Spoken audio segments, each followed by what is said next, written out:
US और China के बीच का ट्रेड वॉर, चाइना और ताइवान के बीच की टेंशंस और बीजिंग के ह्यूमन राइट्स का रिकॉर्ड और जो heavy tactics, heavy handed techniques जो चाइना यूज करता है अपने बिजनेस और इन्वेस्टर्स के लिए, इन सब को ध्यान में रखते हुए कंपनीज और इन्वेस्टर्स चाइना से मूव आउट करना चाह रहे हैं पिछले कुछ टाइम से। लेकिन पिछले कुछ समय से इन्हीं फैक्टर्स की वजह से गिरावट आई है चाइना के इकोनॉमिक ग्रोथ की रेट में, और कंपनीज नए एरियाज, नई कंट्रीज देख रहे हैं इन्वेस्ट करने के लिए, अपने बिजनेसेस को, मैन्युफैक्चरिंग प्लांट्स को एस्टेब्लिश करने के लिए। और इन्हीं फैक्टर्स की वजह से इंडिया की ग्रोथ को फास्ट ट्रैक करने में और एमएनसीज को टेक्सटाइल, टेक्नोलॉजी, इलेक्ट्रॉनिक्स और ऑटोमोबाइल सेक्टर में अट्रैक्ट करने के लिए काफी हेल्प मिलने वाली है। 13 अक्टूबर 2021 को हमारे माननीय प्रधानमंत्री नरेंद्र मोदी ने एक प्रोग्राम, एक प्लान लॉन्च किया जिसका नाम है पीएम गति शक्ति, और इस प्लान का जो वैल्यू है वो है $1.2 ट्रिलियन।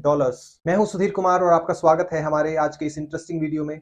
आइए देखते हैं गति शक्ति क्या है और कैसे ये इंडियन इकोनॉमी को बूस्ट करने में हमारी हेल्प करेगा। गति शक्ति प्लान इन्वेस्टर्स और कंपनीज के लिए नया गुड्स का मार्केट प्रोवाइड करता है और हेल्प करता है उनके सप्लाई चेन को डाइवर्सिफाई करने में। गति शक्ति के अंडर 16 मिनिस्ट्रीज एक डिजिटल प्लेटफॉर्म पर एक साथ आती हैं।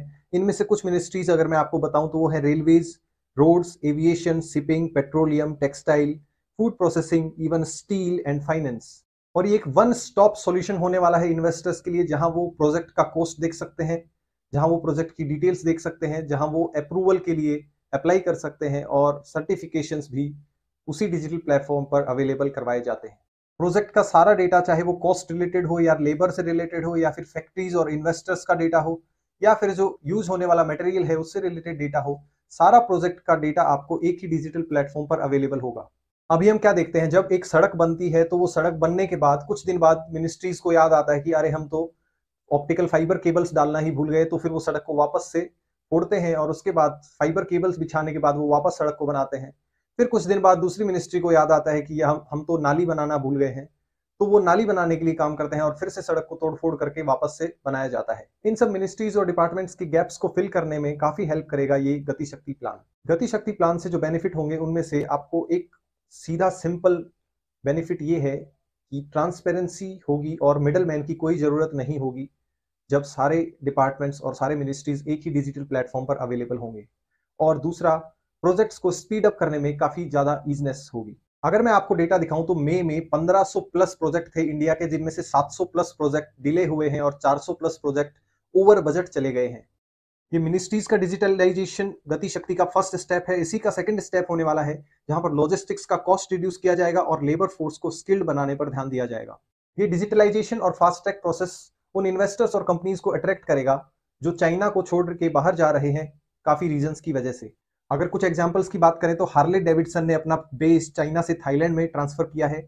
निंटेंडो भी चाइना से अपना मैन्युफैक्चरिंग मूव आउट कर चुका है। एप्पल ने अपना आईफोन का प्रोडक्शन चाइना से इंडिया में ट्रांसफर किया है और सैमसंग ने भी अपना मैन्युफैक्चरिंग चाइना में स्टॉप कर दिया है। और अब इन एमएनसीज और इन्वेस्टर्स के पास सबसे अच्छे ऑप्शंस बचते हैं मलेशिया, थाईलैंड, वियतनाम और इंडिया।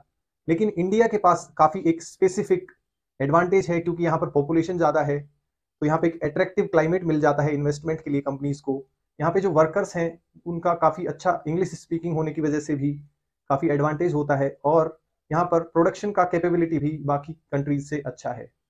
उदाहरण के तौर पर एप्पल ने अपना आईफोन 14 का प्रोडक्शन इंडिया में स्टार्ट कर दिया है और इसको सप्लाई करने वाला एक कंपनी फॉक्सकॉन, उसने $1 बिलियन इंडिया में इन्वेस्ट करने का प्लान किया है। और सैमसंग ने दुनिया का लार्जेस्ट मोबाइल फैक्ट्री इंडिया में बनाने का प्लान बनाया है और यहाँ पर $40 बिलियन के स्मार्टफोन्स बनाने का प्लान है। चाइना ने पिछले कुछ समय में इतनी ग्रोथ की है, वो एक अफ्रीकन कंट्री जितनी इकोनॉमी से लेकर आज एशिया का लार्जेस्ट इकोनॉमी है।